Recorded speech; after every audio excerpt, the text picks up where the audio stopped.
OBC समाज और आर्थिक रूप से पिछड़े वर्ग के युवाओं को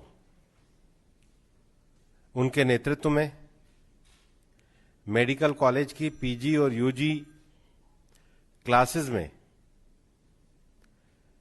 एडमिशन देने का निर्णय माननीय प्रधानमंत्री नरेंद्र मोदी जी के नेतृत्व में किया गया है। उसके लिए उनको बधाई देती है और उनका अभिनंदन करती है। ये एक ऐतिहासिक अवसर है कि लंबे समय से देश में समतामूलक समाज की स्थापना के लिए समाज के सभी वर्गों को समाहित करते हुए समरस भारत की रचना को करने के लिए बहुत सारे निर्णय एक लंबे समय से पेंडिंग थे। प्रधानमंत्री जी के नेतृत्व में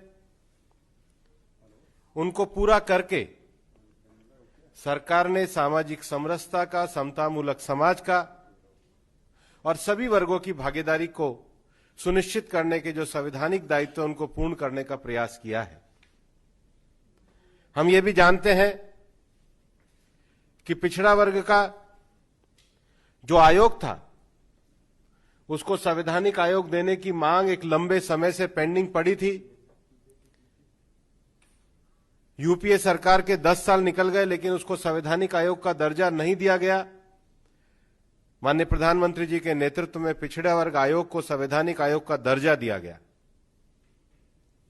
देश में एक लंबे समय से इस बात की भी मांग पेंडिंग थी कि जो सामान्य समाज के जो गरीब लोग हैं, आर्थिक रूप से जो कमजोर हैं, उनको भी संवैधानिक आरक्षण दिया जाए और इस विषय को भी माननीय प्रधानमंत्री जी के नेतृत्व में 10% आरक्षण आर्थिक रूप से कमजोर सामान्य वर्ग के लोगों को दिया गया। भारत के संविधान में जो सामाजिक, आर्थिक और राजनीतिक न्याय की संकल्पना है उसको पूरा करने का काम माननीय प्रधानमंत्री जी के नेतृत्व में किया गया और इसीलिए मेडिकल कॉलेज में भी ओबीसी समाज के 27% और आर्थिक रूप से पिछड़े वर्ग के विद्यार्थियों के लिए भी 10% आरक्षण की बात की गई। और इस बात को कहते हुए भी संतोष होता है कि माननीय प्रधानमंत्री जी के नेतृत्व में जो हमारी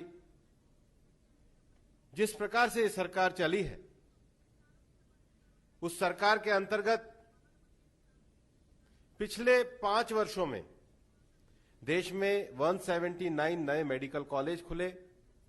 अब देश में 558 जिसमें 298 सरकारी और 269 प्राइवेट मेडिकल कॉलेज और यूजी और पीजी के सीटों की संख्या में भी 56% के करीब और पीजी की सीटों में तो 80% के करीब बढ़ोतरी की गई है। और कुछ ऐसे भी ऐतिहासिक निर्णय इस पूरे 5 साल में लिए गए जो पिछड़ा आयोग और आर्थिक रूप से पिछड़े लोगों को जिस प्रकार से 10% मेडिकल में आरक्षण दिया गया, पिछड़े वर्ग के संवैधानिक आयोग की रचना की गई, पीएसयू सार्वजनिक बैंकों और वित्तीय संस्थानों में क्रीमी लेयर की आय सीमा तय की गई, घुमंतु और अर्ध घुमंतु जातियों के लिए जनवरी 2015 में एक राष्ट्रीय आयोग का गठन किया गया। पहली बार भारत के प्रधानमंत्री ने डॉक्टर अंबेडकर को उनके जन्म स्थान मध्य प्रदेश के महू में जाकर के श्रद्धांजलि दी, नमन किया। दलित युवाओं के लिए इस सरकार के द्वारा वेंचर कैपिटल फंड की शुरुआत की गई। अनुसूचित जाति से संबंधित उद्यमियों को संवर्धित ऋण गारंटी की योजना शुरू की गई। जनजाति समाज के वन उत्पादों को एमएसपी का लाभ दिया गया। देश के सार्वजनिक उपक्रमों द्वारा 4% समान एससी और एसटी उद्यमियों की खरीदारी की नीति बनाई गई।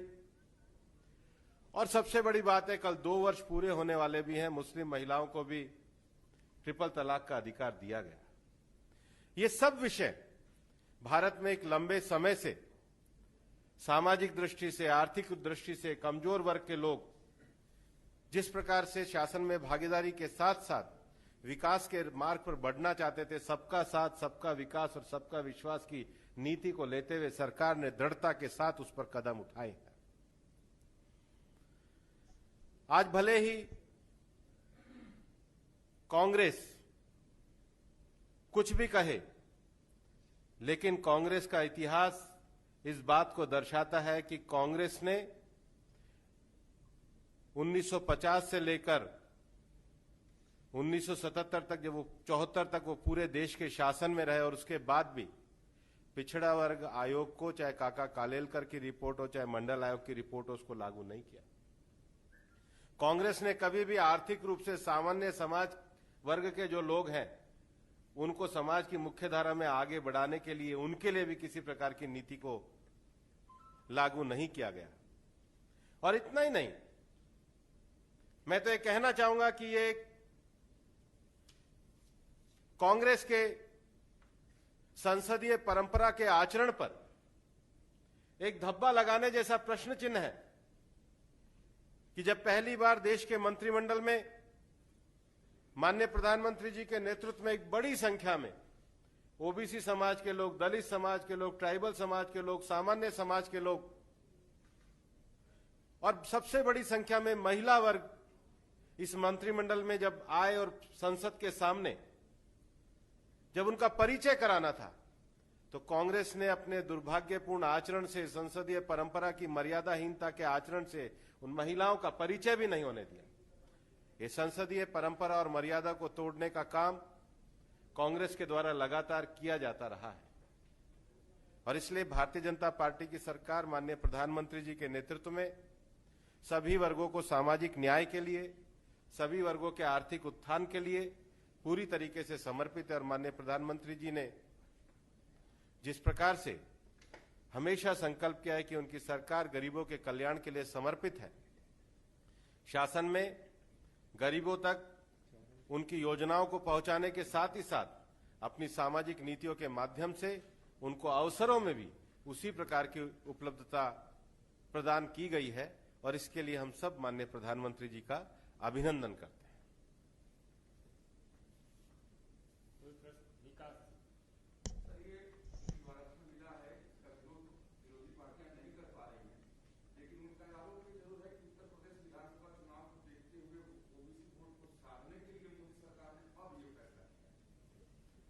जो विरोध करने वाली पार्टियां हैं उनको मैं पूछना चाहता हूं कि जो कल तक सामाजिक न्याय के नाम पर लड़ाई लड़ते थे, क्या उनका समाज केवल उनके परिवार तक सीमित हो गया?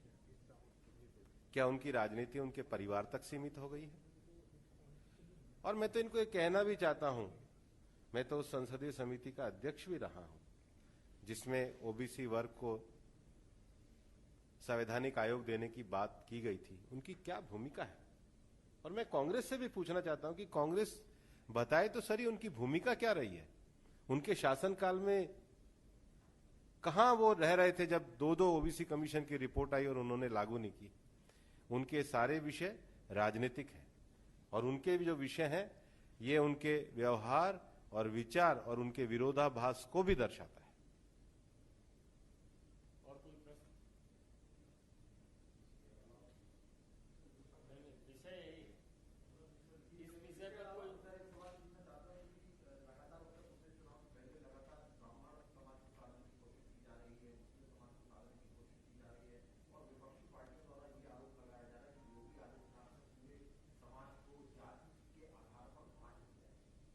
हम सबका साथ, सबका विकास और सबका विश्वास की राजनीति को लेकर के आगे बढ़ते हैं। हमारी सरकार के द्वारा गरीब कल्याण के लिए चलाई गई नीति, हमारी सरकार के द्वारा विभिन्न प्रकार के नीतिगत लिए गए निर्णय इस बात को दर्शाते हैं कि सरकार पूरी तरीके से समाज में सबका साथ, सबका विकास और सबका विश्वास के लिए समर्पित सरकार है।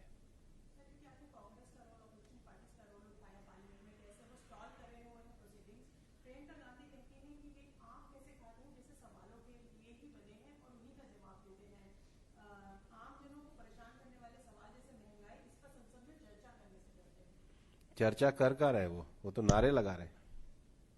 चर्चा करने वाले तो अपने स्थान पे खड़े होते हैं। सरकार तो हर प्रश्न का उत्तर दे रही है। प्रश्नकाल में प्रश्न पूछने वाले वैल में होते हैं, उत्तर सदन के पटल पे होता है। तो जिनको उत्तर सुनना है वो कम से कम जाके उत्तर तो सुने। सरकार तो पूरे प्रश्नकाल में सब विषयों का उत्तर देती है।